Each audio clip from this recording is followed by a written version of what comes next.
Hello student, तो आज का हम करने वाले हैं वन शॉट रिवीजन और आज का चैप्टर है हमारा न्यूक्लियर चैप्टर। स्टार्ट करते हैं न्यूक्लियर चैप्टर।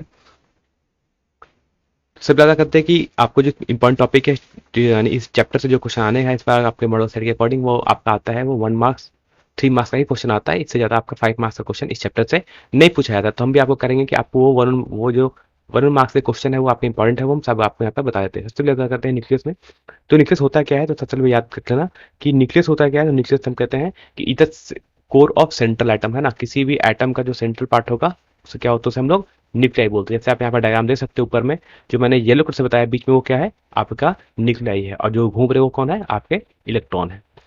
वही पूछा जाए कि बताओ इसकी डिस्कवर किसने किया था, न्यूक्लियस की खोज किसने की थी, तो उसने किया था रदरफोर्ड साहब ने, है ना। साइंटिस्ट रदरफोर्ड साहब जिन्होंने अल्फा स्कैटरिंग एक्सपेरिमेंट किया था, जिसने उन्होंने खोज की थी। तो कोई पूछेगा कि बताओ किसने किया था नाभिक की खोज, तो रदरफोर्ड ने की थी, याद रहेगा। अब बात करते हैं इसके न्यूक्लियर के साइज के बारे में। तो जो आपका न्यूक्लियर का साइज होता है वो क्या होता है, 10⁻⁻15 मीटर होता है। याद रखना, एमसीक्यू में पूछा जाता है कि what is the size of nucleus, तो कितना होता है 10⁻⁻15 मीटर, है ना। कितना होता है 10⁻⁻15 मीटर होता है। इसको हम एफएम बोलते हैं ना, फर्मी मीटर ही बोलते हैं, या फिर फेम्टोमीटर ही बोलते हैं। ठीक। और कहीं पूछा जाए कि आप बताओ तो एटम का साइज क्या होता है, तो एटम का जो साइज होता है वो होता है 10⁻⁻10 मीटर होता है, याद रहेगा। एटम जो होता है पूरा एटम, है ना, उसका साइज कितना होता है 10⁻10 मीटर, जिसको लोग 1 एंगस्ट्रॉम बोलते हैं। और जब पूछा जाएगा न्यूक्लियर की साइज कितनी होती है, तो न्यूक्लियर की साइज होती है वो 10⁻⁻15 मीटर होती है, यानी उसे हम बोलते हैं फेम्टोमीटर बोलते हैं, याद रहेगा। इंपॉर्टेंट क्वेश्चन, 1 मार्क्स का क्वेश्चन यहाँ पूछा जाता है। अब हम कहते हैं कि प्रोटॉन और न्यूट्रॉन को, है ना, दोनों को हम कंबाइंड फॉर्म में क्या बोलते हैं, दोनों को हम कंबाइंड फॉर्म में बोलते हैं इसे न्यूक्लियन बोलते हैं, याद रख लेना। ठीक है, प्रोटॉन और न्यूट्रॉन को हम लोग कंबाइंड फॉर्म में क्या बोलते हैं, एक साथ क्या बोलते हैं, न्यूक्लियन बोलते हैं। तो पूछेगा कि न्यूक्लियन क्या होता है, तो प्रोटॉन और न्यूट्रॉन दोनों को हम लोग बोलते हैं, क्या बता रहा हूँ, न्यूक्लियन बोलते हैं। इसको हम कैसे डिनोट करते हैं, तो इसको हम डिनोट करते हैं किसी भी एक एटम के न्यूक्लियस को कैसे रिप्रेजेंट करते हैं, जेड एक्स ए से, है ना। क्या कैसे रिप्रेजेंट करेंगे, जेड एक्स ए से। क्योंकि आपसे कहाँ पूछा जाएगा, न्यूमेरिकल में बहुत क्वेश्चन आता है, एमसीक्यू में क्वेश्चन पूछा जाता है। आपसे कोई एटम दिया जाएगा, किसी एटम का न्यूक्लियर दिया रहेगा, उसमें उसका एटॉमिक नंबर और एटॉमिक मास नंबर दिया होता है। अब एटॉमिक नंबर क्या होता है, तो जेड। तो जो नीचे लिखा था उसको लोग बोलते हैं एटॉमिक नंबर बोलते हैं, इसको लोग परमाणु संख्या बोलते हैं। और वही किसको डिनोट करता है, वही डिनोट करता है प्रोटॉन की संख्या को आपको डिनोट करेगा। ठीक। जो ए होता है ऊपर, वो क्या होता है, वो हमारा मास नंबर होता है, इसको लोग द्रव्यमान संख्या बोलते हैं, जो किसको रिप्रेजेंट करेगा, टोटल नंबर ऑफ न्यूक्लियॉन्स, मतलब न्यूट्रॉन और प्रोटॉन मिलाकर कितने होते हैं, उसे बोलते हैं N+P, जिसको लोग बोलते हैं ए से, जिसको लोग द्रव्यमान संख्या बोलते हैं। तो यहाँ से क्वेश्चन बात समझ आ गई कि अगर हमसे पूछा जाए कि बताओ न्यूट्रॉन की संख्या कितनी होती है, तो वे पूछे बताओ नंबर ऑफ न्यूट्रॉन कैसे निकालोगे ना, कितने न्यूट्रॉन्स हैं। एमसीक्यू में आएगा क्वेश्चन, याद रखना। तो नंबर ऑफ न्यूट्रॉन निकालने का फॉर्मूला हो जाएगा A-Z, क्योंकि ए में क्या आता है, ए में न्यूट्रॉन प्रोटॉन दोनों आता है, ठीक। और जेड में क्या आता है, ओनली प्रोटॉन आता है। तो न्यूट्रॉन प्लस प्रोटॉन में से प्रोटॉन को घटा दो, क्या बच जाएगा, ओनली न्यूट्रॉन बच जाएगा। न्यूट्रॉन की संख्या आप ऐसे निकाल सकते हैं। बात करते हैं अगला, कुछ इंपॉर्टेंट पॉइंट्स है इसमें बता दूंगा। इंपॉर्टेंट जो पॉइंट है बस उसे याद रखना, बाकी सब कुछ पढ़ने की जरूरत नहीं है। इसमें इंपॉर्टेंट आता है वॉल्यूम ऑफ न्यूक्लियस, है ना। किसी भी नाभिक का आयतन कैसे डिपेंड करता है, याद रखना कि किसी भी नाभिक का जो आयतन है वो डायरेक्टली डिपेंड करता है ए पे, है ना, उसके द्रव्यमान संख्या पे, है ना, उसकी यानी उसके एटॉमिक उसके मास नंबर पे डिपेंड करता है उसका वॉल्यूम। ठीक। ये यानी कि जितना बड़ा उसका मास नंबर होगा उतना बड़ा उसका वॉल्यूम होगा, उतना बड़ा उसका आकार होगा। ठीक। बात समझ आ गया। बात करते हैं न्यूक्लियस डेंसिटी की, यानी उसका ये जो नाभिक होता है उसका घनत्व कितना होता है। तो नाभिक की किसी भी नाभिक का जो घनत्व होता है वो कितना होता है, 2 × 2.3 × 10⁻17 kg/m³। ठीक। कितना होता है 2.3 × 10⁻17 kg/m³। ये इसका होता है वॉल्यूम, होता है इसका घनत्व होता है, जिसको हम लोग डेंसिटी बोलते हैं। ठीक है। और ये क्या होता है, याद रखना इंपॉर्टेंट पॉइंट्स याद रखना, सबसे बड़ी बात है ना कि density of nuclei of all type of elements is same and is order of 10⁻17 kg/m³। किसी भी, है ना, किसी भी एलिमेंट का मैं न्यूक्लियाई ले लूँ, सबका डेंसिटी क्या होता है, सेम होता है, यानी घनत्व सेम रहेगा। और किस ऑर्डर का होगा, 10⁻17 kg/m³। ऑर्डर याद रखना, पूछा जाता है, वेरी वेरी इंपॉर्टेंट, आपसे एमसीक्यू में ये क्वेश्चन पूछा जाता है, आपको देखने को भी बहुत जगह मिला होगा।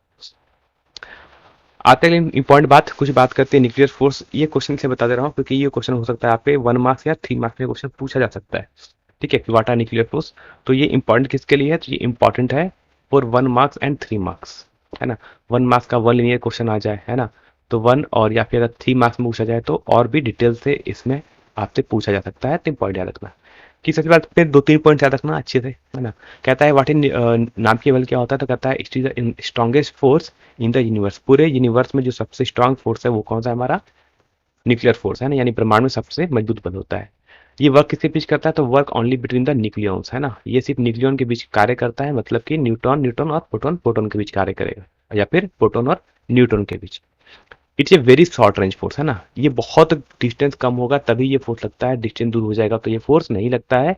यानी ये up to the size of nucleus 3 से 4 फर्मी के बीच लगता है, यानी 3 × 10⁻⁻15 मीटर, है ना, इतना रहेगा। डिस्टेंस इतना कम रहेगा दो न्यूक्लियाई के बीच में, तभी ये फोर्स लगेगा, नहीं तो ये फोर्स नहीं लगेगा।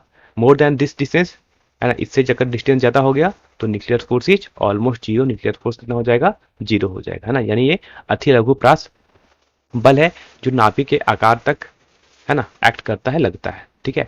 फोर्थ पॉइंट आता है इंडिपेंडेंट ऑफ चार्ज, है ना। यानी ये जैसे हमारा होता है इलेक्ट्रोस्टैटिक फोर्स, वो डिपेंड करता है चार्ज पे, पॉजिटिव पॉजिटिव है कि नेगेटिव चार्ज है, कैसा चार्ज है ना, अट्रैक्शन होगा कि रिपल्सन होगा।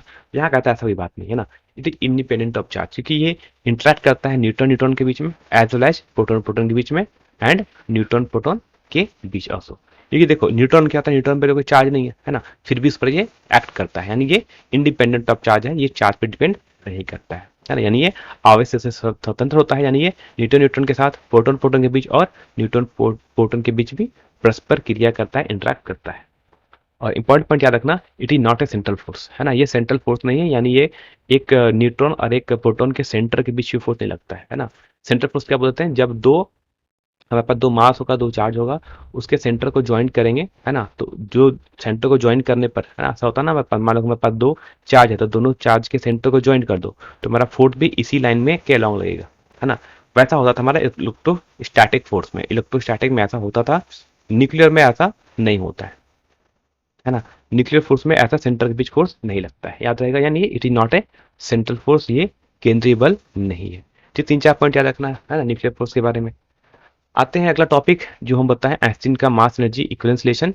इसमें आपको क्या याद रखना है, सिर्फ मास एनर्जी इक्विवेलेंस रिलेशन को याद रखना है, E = mc², यानी किसी भी मास को हम एनर्जी के इक्विवेलेंट फॉर्म में हम कन्वर्ट कर सकते हैं अगर इसको हम c² से मल्टीप्लाई कर देंगे तो।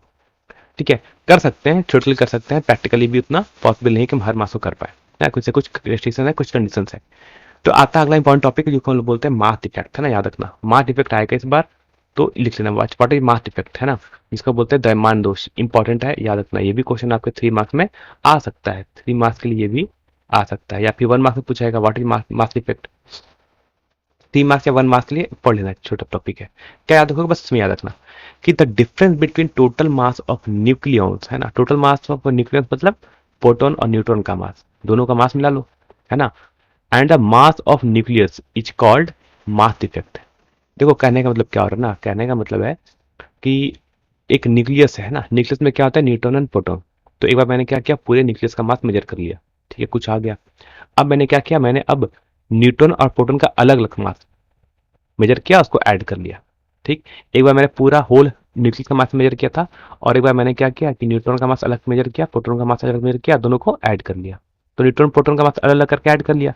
तो ये जो मास होगा ना उस न्यूक्लियस के, जब मैंने कंबाइंड फॉर्म में उसको मास को मेजर किया था, उससे हमेशा दोनों में हमेशा डिफरेंस रहता है ना। और जो इंडिविजुअल मास रहेगा ना, अलग अलग, मतलब मैंने अलग अलग मास मेजर किया न्यूट्रॉन और प्रोटॉन का, उस पर ऐड किया, ये मास हमेशा न्यूक्लियस के मास से ज्यादा होता है ना। इसी को बोलते हैं द डिफरेंस बिटवीन द, है ना, याद रखना, the difference between the total mass of nucleons and the mass of nucleus is called mass defect of the nucleus, and mass of nucleus is always less than sum of mass of the constituents nucleons. मतलब जो हमने अलग अलग हमने मास major किया था, है ना, वो मास, है ना, हमेशा न्यूक्लियस के मास से ज्यादा होता है। मतलब ऐसा, या फिर ऐसा बोल सकते हो कि मास जो न्यूक्लियस होगा वो हमेशा कम होगा किससे, sum of mass of constituents nucleons. मतलब न्यूट्रॉन और प्रोटॉन के इंडिविजुअल मास को ऐड किया था, उससे हमेशा कम होगा न्यूक्लियस का मास, है ना। यानी नाभिक के कुल द्रव्यमान तथा नाभिक के द्रव्यमान के अंतर को नाभिक का द्रव्यमान दोष कहते हैं, ठीक। और एक द्रव्यमान का जो नाभिक होगा वो हमेशा उसके घटक नाभिकों के द्रव्यमान के योग से कम होता है, यानी मास घट जाता है। अब मास से कहाँ गया होगा, तो यही जो मास घट जाता है ना, जो घट जाता है, यही होता है हमारा, अभी आगे बताएंगे इसको, है ना, जिसको बोलते हैं मास एनर्जी इक्विवेलेंस। यानी कुछ मास है जो कि एनर्जी में कन्वर्ट हो गया है, जो आइंस्टीन का रिलेशन था, तो जो मास में जो डिफरेंस आया ना वही मास कहीं ना कहीं घट गया है। अब इसमें और इंपॉर्टेंट बात क्या है तो याद रखोगे, 2 पॉइंट हो गया, थर्ड पॉइंट याद रखना ना, फोर्थ पॉइंट की कोई जरूरत नहीं है, थर्ड पॉइंट तक फोर्थ, ठीक है, बस यहाँ तक है ना, बस यहाँ तक याद रखना और कुछ नहीं। अब कहता है कि यदि ऑब्जर्व मास ऑफ न्यूक्लियस अगर m है, मैंने कहा कि मैंने न्यूक्लियस का मास मेजर किया वो m है, ठीक, और मास एक प्रोटॉन का मास mp है और एक न्यूट्रॉन का मास mn है, ठीक।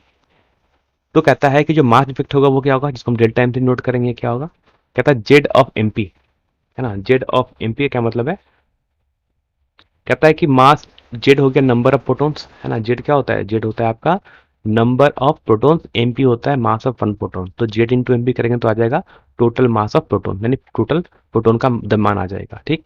अब मैंने बताया था ए मास जेड करेंगे तो क्या आ जाएगा आपका न्यूट्रॉन की संख्या, तो न्यूट्रॉन की संख्या को एक न्यूट्रॉन के मास से मल्टीप्लाई कर लो, तो ये टोटल क्या आ गया, टोटल आ गया आपका टोटल न्यूट्रॉन का मास, ठीक।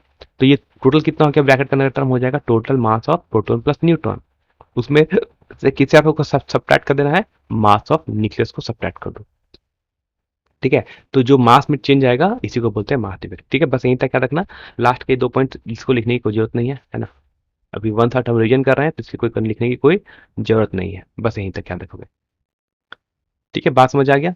तो ये चीज अगर आपसे आ जाए तो आप इसको ऐसा लिखना है मास डिफेक्ट के बारे में, 3 मार्क्स पूछा जाएगा, 3 पॉइंट पूछा जाए तो 3 पॉइंट आप में लिख सकते हैं। बात करते हैं बाइंडिंग एनर्जी क्या होती है ना, तो कहता है द अमाउंट ऑफ, ये भी इंपॉर्टेंट है ना, फिर से बता दें, सब सारे 1 1 मार्क्स के क्वेश्चन बहुत इंपॉर्टेंट है ना, 2 साल से ये सिलेबस में नहीं था, इस साल सिलेबस में आ गया है, तो इंपॉर्टेंट रहेगा सब पढ़ना। तो कहता है the amount of energy needed to separate, है ना, कहता है बाइंडिंग एनर्जी, तो बाइंड मतलब होता है, बाइंडिंग मतलब होता है जकड़ रखना ना, है ना, तो हम क्या करते हैं बुक में बाइंडिंग कराते हैं, क्यों कराते हैं, ताकि वो बुक को पकड़ कर रखें, ताकि बुक के पन्ने अलग ना हो, तो ऐसे होती है बाइंडिंग एनर्जी। तो बोलता है the amount of energy needed to separate the constituents nucleons to a large distance is called binding energy। कहता है एक न्यूक्लियस में न्यूट्रॉन और प्रोटॉन होते हैं, कह रहा है कि उस न्यूट्रॉन और प्रोटॉन को अलग करने के लिए, एक लार्ज डिस्टेंस तक अलग करने के लिए मुझे कुछ फोर्स लगाना पड़ेगा, मुझे कुछ वर्क करना पड़ेगा, मतलब मेरी कुछ एनर्जी लॉस होगी, यानी मुझे कुछ एनर्जी देना पड़ेगा, है ना, तो वही एनर्जी जो हमें देना पड़ेगा उसे ही क्या बोलते हैं हम लोग, बाइंडिंग एनर्जी बोलते हैं। एंड द अमाउंट, यानी बड़ी दूरी तक घटक न्यूक्लियॉन्स को अलग करने के लिए आवश्यक ऊर्जा की मात्रा को हम बंधन ऊर्जा कहा जाता है, ठीक। जैसे डेल्टा ए बी मतलब बाइंडिंग एनर्जी का फॉर्मूला क्या है, डेल्टा एम इंटू सी स्क्वायर, जहाँ पर डेल्टा एम क्या है, डेल्टा एम आपका मास डिफेक्ट है, कितना मास में चेंज आया, यह हमेशा सकारात्मक और संख्यात्मक रूप से द्रव्यमान दोष के समतुल्य एनर्जी के बराबर होता है। याद रखना इसकी वैल्यू हमेशा पॉजिटिव होती है, पूछा जाता है ना, पूछा जाता है बाइंडिंग एनर्जी कितनी होती है, तो बाइंडिंग एनर्जी हमेशा पॉजिटिव होती है ना, और ये किसके इक्वल होता है, ये इक्वल होता है to the energy equivalent of mass defect, जो मास में जो डिफरेंस आया था ना उसी को सी स्क्वायर से मल्टीप्लाई कर दो, तो जो जो एनर्जी आएगी, है ना, वही एनर्जी चाहिए मुझे न्यूट्रॉन और प्रोटॉन को दूर करने के लिए। बात समझ आ गया, और ऐसा बोल सकते हो कि the energy are equal to the energy liberated when it was formed, है ना।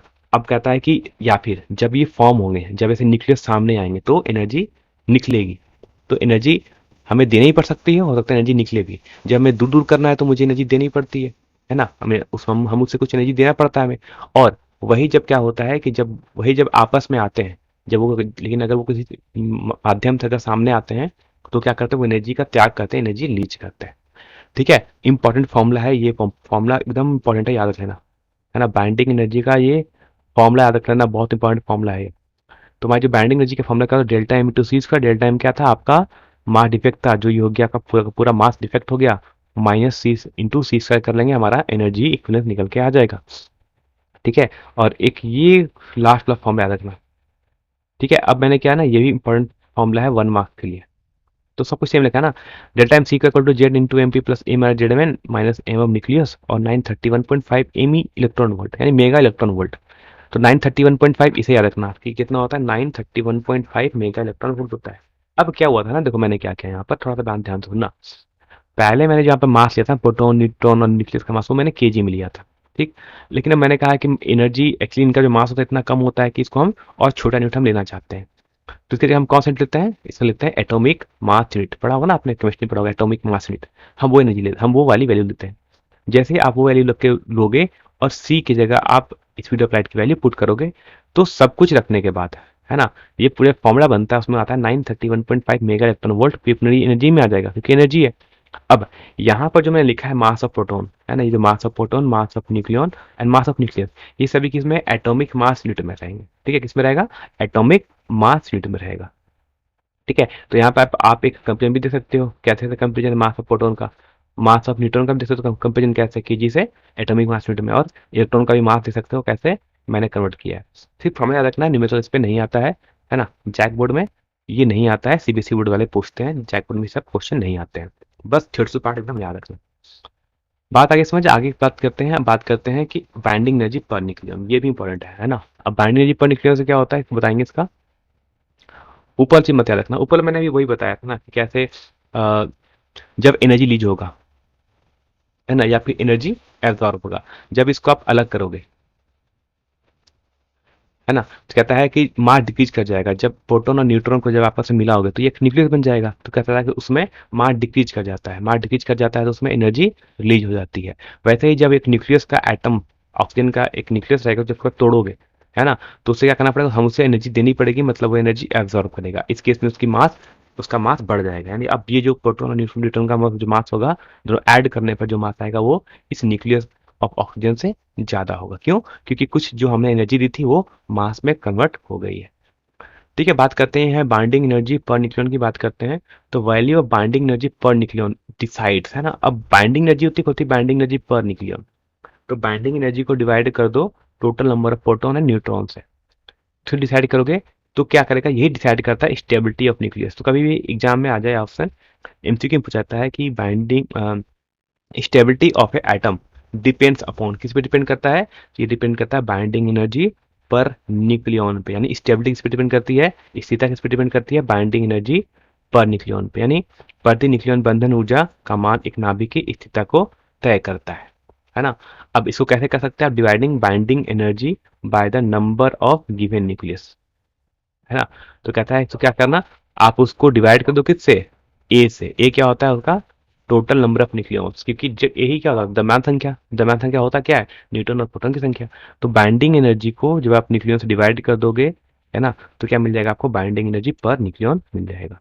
ठीक, अभी कुछ बाइंडिंग एनर्जी का कर्व है, इसमें एक इंपॉर्टेंट बात बता दूं, वो आप याद रखना कि बाइंडिंग एनर्जी पर न्यूक्लियन मतलब जो सबसे स्टेबल वो कौन है आपका, वो आपका होता है फेरस, है ना। फेरस क्या है, फेरस आपका सबसे ज्यादा स्टेबल एलिमेंट न्यूक्लियस है। ठीक, यानी इसकी बाइंडिंग एनर्जी पर न्यूक्लियन सबसे ज्यादा रहेगी, यानी binding energy per nucleon is directly proportional to the stability of nucleus रहता है, याद रहेगा। यानी बाइंडिंग एनर्जी, बंधन ऊर्जा जो प्रति न्यूक्लियन होगी वो नाभिक की स्थिरता के डायरेक्टली प्रोपोर्शनल होता है, समानुपाती होता है। मतलब जितना ज्यादा बाइंडिंग एनर्जी पर न्यूक्लियन होगा उतना ज्यादा हमारा स्टेबल होगा। ठीक है, और ये मैक्सिमम किसका होता है, फेरस के लिए ना, आयरन के लिए, याद रखना कि सबसे ज्यादा किससे पूछा है, किसकी होती है, वो आयरन की होती है। कुछ अराउंड 8.034 कुछ इलेक्ट्रॉन वोल्ट होती है, वो आप देख सकते हो ना, इतना इलेक्ट्रॉन मेगा इलेक्ट्रॉन वोल्ट होता है, याद रहेगा। बस इंपॉर्टेंट है ना, इस वजह से ना ये चीज आपका इंपॉर्टेंट है। पूछा जा सकता है कि बाइंडिंग एनर्जी पर न्यूक्लियन सबसे ज्यादा किसकी होती है, किस न्यूक्लियस की, तो आयरन के लिए, फेरस।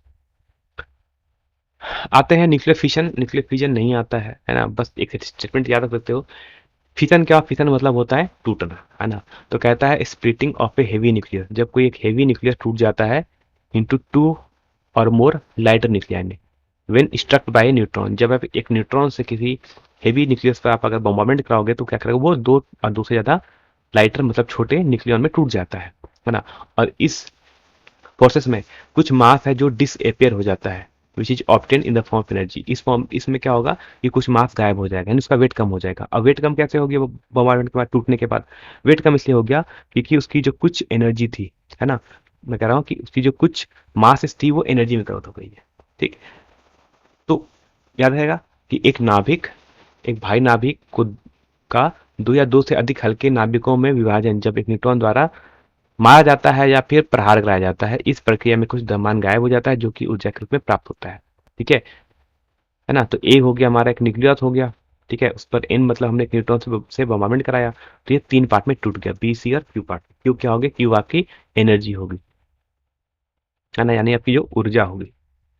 ठीक है, इसको हम लोग लिक्विड ड्रॉप मॉडल से भी समझ सकते हैं। ठीक है, इसको बोलते हैं लिक्विड ड्रॉप मॉडल।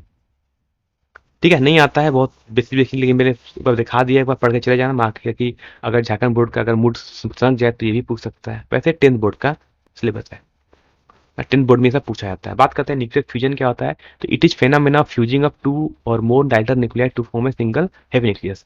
अब कैसा कहता है कि इसी तरह हो सकता है कि कुछ छोटे छोटे न्यूक्लियस हो, है ना, दो छोटे छोटे न्यूक्लियस हो, वो फ्यूज कर जाए। फ्यूज मतलब होता है पिघल जाकर में जुड़ जाना। और क्या करेंगे, जुड़ के क्या करेंगे, एक बड़ा न्यूक्लियस बना लेंगे। ठीक है, और इस प्रोसेस को हम लोग क्या बोलते हैं, न्यूक्लियस फिजन बोलते हैं। जैसे ए प्लस बी दोनों मिला तो क्या बन गया, एक नया मास बन गया, और क्यों, एनर्जी यहाँ से रिलीज हो गया। ठीक है, इस केस में भी क्या होगा, इस केस में भी एनर्जी निकलता है। यानी दो या दो से अधिक हल्के नाभिकों के संगलित होकर एक भारी नाभिक की बनाने की परिघटना है परमाणु संलयन, जिसको न्यूक्लियर फिजन बोलते हैं। ठीक है, तो क्यू क्या हो गई, क्यू हो गई आपकी यहाँ पर ऊर्जा। एक पॉइंट पर याद रखना यहाँ पर इंपॉर्टेंट बात, एनर्जी लीज पर फ्यूजन, है ना। देखो फिशन में भी एनर्जी लीज होता है और फ्यूजन में भी एनर्जी लीज होता है, दोनों में एनर्जी लीज होता है। ठीक है, जुड़ेगा तब भी एनर्जी निकलेगा और जब अलग होगा तो भी एनर्जी निकलेगा। याद रखना कि किस में एनर्जी ज्यादा लीज होता है, तो फिशन में, है ना, फिशन में ज्यादा एनर्जी होता है और फ्यूजन में एनर्जी कम लीज होता है। चलो बात करते हैं, इस पर आता है हमारा रेडियो एक्टिविटी, है ना। रेडियो एक्टिविटी क्या होती है, तो बोलते हैं इसको बोलते हैं रेडियो धर्मिता बोलते हैं। क्या बोलते हैं कि spontaneous emission of radiation from the nucleus is called radio activity. यानी किसी न्यूक्लियस के, किसी एलिमेंट के न्यूक्लियस से अपने आप कुछ रेडिएशन का निकलना, हम लोग क्या बोलते हैं, इस चीज को हम लोग रेडियो एक्टिविटी बोलते हैं। यानी नाभिक से स्वतः सुरपित विकिरणों का उत्सर्जन रेडियो धर्मिता कहलाता है। और substance showing the this property are called radio active substance. और इस गुण को दर्शाने वाले पदार्थ को हम लोग रेडियोधर्मी पदार्थ कहलाते हैं। इसी खोज कितनी की थी, हेनरी बेक्वेरेल ने, है ना, हेनरी बेक्वेरेल ने इसकी खोज की थी। ठीक, अब जब ये एमिटेड होगा तो उसमें क्या क्या निकलेंगे, तो इसमें तीन टाइप की रे निकलती है, अल्फा बीटा और गामा, है ना। एक न्यूक्लियस से तीन टाइप की रे निकलती है। अल्फा रे क्या होता है, इसको बोलते हैं stream of positive charge particle, that is ये पार्टिकल नेचर का होता है। ठीक, अल्फा किरण क्या होती है, ये एक धनावेश, इसमें पॉजिटिव चार्ज होता है। और इस पे कैसी प्रकृति होती है, ये पार्टिकल नेचर को शो करता है। आता है बीटा रे, है ना, they are the stream of negative charge particles. इस पे कैसा चार्ज पार्टिकल होता है, नेगेटिव होता है, और ये भी पार्टिकल नेचर को शो करता है। यानी बीटा कितने ऋणावेशित कणों की धाराएं होती हैं, और था क्या, ये कण की प्रकृति की होती है। लास्ट में आता है गामा रे। गामा रे कहता है ये यार इलेक्ट्रोमैग्नेटिक वेव्स, है ना। गामा रे कैसी है, इलेक्ट्रोमैग्नेटिक वेव्स है, and they are neutral particles, इसमें कोई चार्ज नहीं होता, ये न्यूट्रल होता है ना गामा रे। ये जो चुंबकीय तरंगे हैं और ये उदासीन कणों के होते हैं। अब देखो जैसे यहाँ पर आप थोड़ा सा देख सकते हो कैसे कैसे कौन पॉजिटिव कौन नेगेटिव। देखो मैं यहाँ पे इलेक्ट्रिक फील्ड अप्लाई किया, इधर हो गया प्लस, इधर हो गया माइनस, है ना। लेफ्ट में माइनस है, राइट में प्लस है।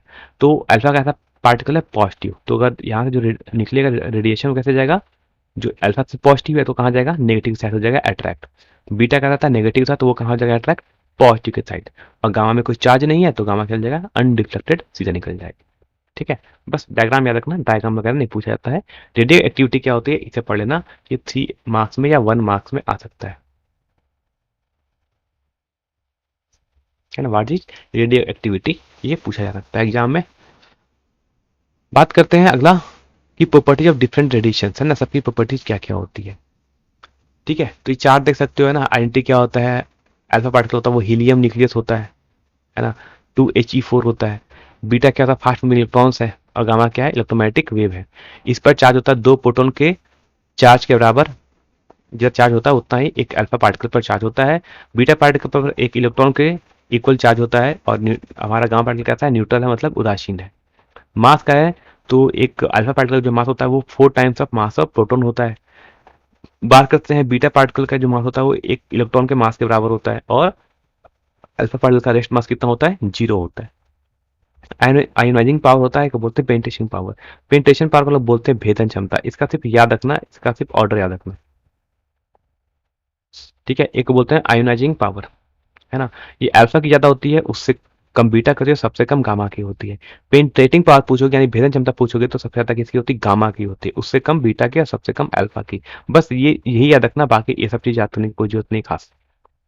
ठीक है, इलेक्ट्रिक और मैग्नेटिक फील्ड में डिफ्लेक्शन होता है, हाँ डिफ्लेक्ट करेगा, अल्फा पार्टिकल डिफ्लेक्ट करेगा, बीटा भी डिफ्लेक्ट करेगा, गामा में डिफ्लेक्शन नहीं होता है। तो ये दो इंपॉर्टेंट पॉइंट है जो आपको याद रखने हैं।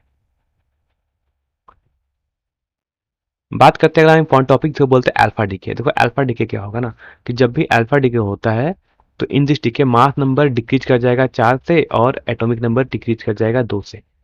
तो जैसे यहाँ पर मैंने बताया कि देख सकते हो कि यहाँ पर एक मैंने एक न्यूक्लियस ले लिया एक जिसका एटॉमिक नंबर जेड है, मास नंबर ए है। जैसे इसमें अल्फा पार्टिकल निकलेगा तो क्या होगा, एटॉमिक नंबर 2 से कम हो गया जेड-2 और मास नंबर भी 4 से कम हो गया। क्यों? क्योंकि यहाँ पर एक हीलियम पार्टिकल जिससे हीलियम आयन बोलते हैं जिसको हम लोग अल्फा पार्टिकल बोलते हैं वो निकल जाता है। तो एक हीलियम पे कितना होता है, एटॉमिक नंबर 2 होता है और मास नंबर 4 होता है, ताकि ये अभी भी इनके एटॉमिक नंबर और मास नंबर बैलेंस रहे। ठीक, बस इतना याद रखना और कुछ नहीं, बाकी नीचे और चीजें इसे याद करने की भी कोई जरूरत नहीं है।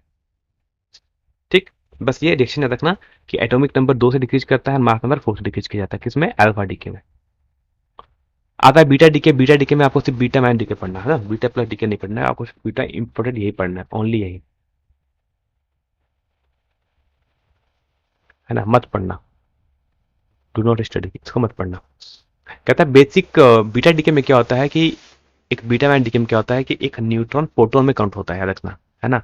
क्या होगा, एक जब न्यूट्रॉन, देखो न्यूक्लियस के अंदर एक न्यूट्रॉन प्रोटॉन में कन्वर्ट होता है। ठीक है, अब न्यूट्रॉन पे कैसा चार्ज है, नेगेटिव चार्ज है।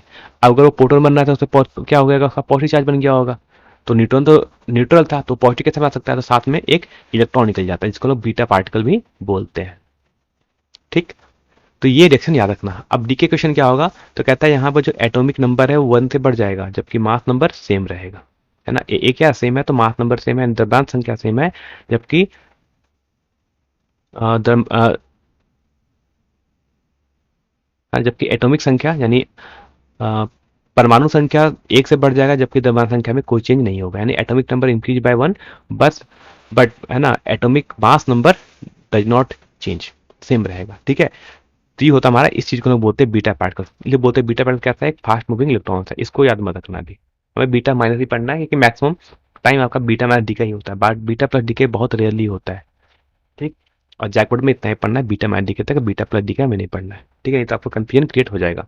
ठीक, आगे आते हैं और बात करते हैं गामा डीके। गामा डीके में क्या होता है कि जैसे जब कोई डीके होगा ना, जब कोई डीके होता है मतलब अल्फा पार्टिकल या बीटा पार्टिकल, याद रखना पहली बात की दोनों एक साथ में निकलते हैं, है ना। डू नॉट अकर साइमल्टेनियसली, मतलब अल्फा डीके और बीटा डीके एक साथ कभी नहीं होता, या तो अल्फा होगा या तो बीटा होगा। लेकिन जब भी अल्फा होगा जब भी बीटा होगा तो उसमें गामा डीके साथ में होता है। ठीक है, तो या तो अल्फा गामा एक साथ होगा या तो बीटा गामा एक साथ होगा। ठीक है, लेकिन अल्फा बीटा एक साथ नहीं होते। तो क्या कहता है कि जब ऐसा कुछ होता है तो जो हमारे न्यूक्लियस है वो, जब उसमें से अल्फा डिके होगा तो क्या हो जाएगा, वो एक अनस्टेबल स्टेट में चला जाता है, मतलब उसके पास एनर्जी बहुत ज़्यादा हो जाती है, तो वो चला गया अनस्टेबल स्टेट में। ठीक है, तो वो जब उसे स्टेबिलिटी स्टेट में आना होता है तो वो कुछ एनर्जी को लीज करता है, और जो एनर्जी लीज करेगा वही गामा रे के फॉर्म में निकल जाती है, तो वो एक एनर्जी लीज हो गई। जैसे एनर्जी लीज हो जाएगा वो क्या हो जाएगा, वो स्टेबल हो जाएगा। ठीक है, तो गामा रे में क्यों क्या होता है, तो गामा रे में क्या एटॉमिक नंबर और मास नंबर चेंज करता है, नहीं, सेम रहता है। जो पहले था एजेड अभी भी उतना ही रहेगा, बस क्या होगा कि पहले एक्साइटेड स्टेट में एनर्जी ज्यादा होगी, और है ना इसमें क्या होगा, इसमें आपके पास मोर एनर्जी होगी। ठीक है, और जैसे आपका एक गामा निकल जाएगा, लीज हो जाएगा, कितनी हो जाएगी, इसके पास लेस एनर्जी हो जाएगी और वो ग्राउंड स्टेट में आ जाएगा।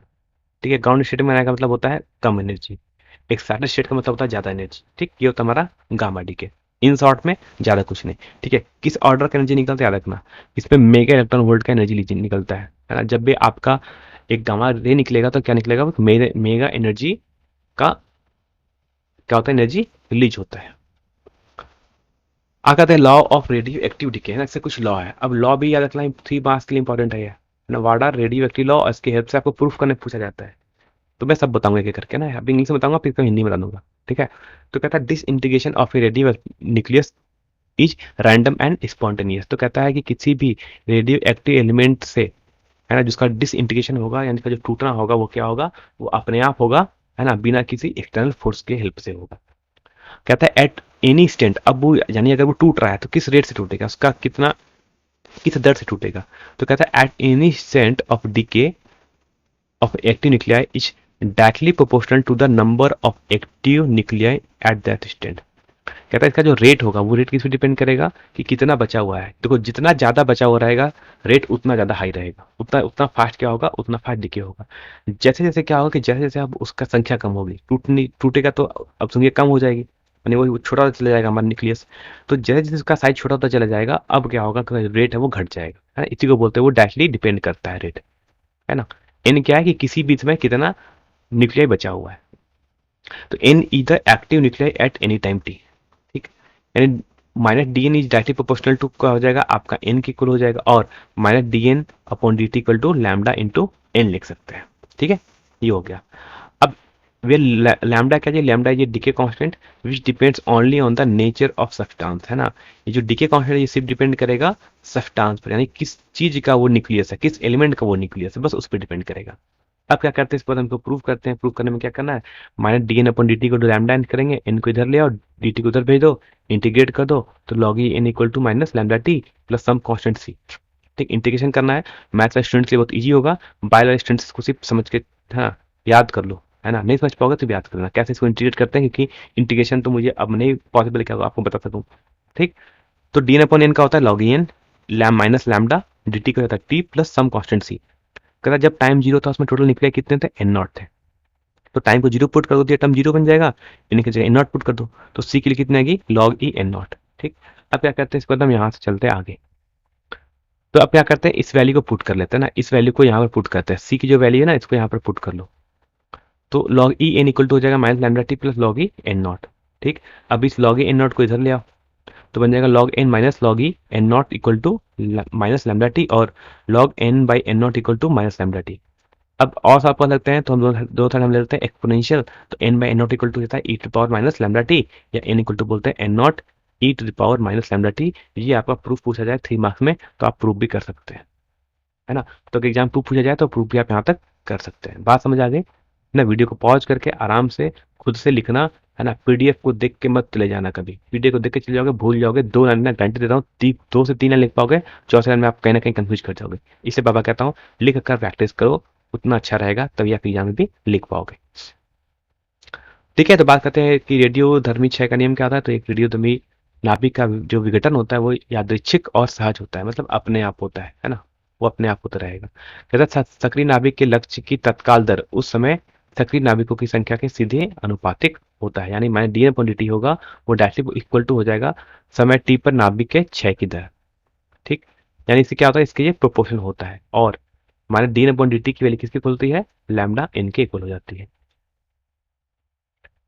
ठीक, यानी लैम्डा क्या है, एक क्षय स्थिरांक है जो केवल पदार्थ की प्रकृति पर निर्भर करेगा, है ना। क्या करेगा, सिर्फ प्रकार की प्रकृति पर निर्भर करेगा, यानी समीकरण 1 से इन समीकरण 1 से हम सकते हैं minus D N upon D T equal to lambda N, तो D N by N equal to minus lambda D T, तो डी एन बाई एन का इंडिकेशन होता है log N equal to minus lambda T plus C. C क्या है, some constant है। तो कहता है कि अगर किसी भी समय टी पर एन की वैल्यू कितनी है, एन नॉट है, तो क्या करेंगे, इस सारी वैल्यू को यहाँ पुट कर दोगे, तो कितना लैम्डा टी जीरो बन जाएगा, और लॉग एन की जगह एन नॉट लिख दो, तो log e N not equal to c हो जाएगा। अब इस वैल्यू को फिर यहाँ से आते हैं, तो मैंने क्या किया, अब इसी सी की वैल्यू को, जो सी की वैल्यू आ गई ना, उसको उसको यहाँ पर पुट कर दो ऊपर में, यहाँ पुट कर दो सी की जगह, तो क्या आ जाएगा, log e N equal to minus lambda T, और सी की जगह मैंने क्या पुट कर दिया, log e N naught put कर दिया।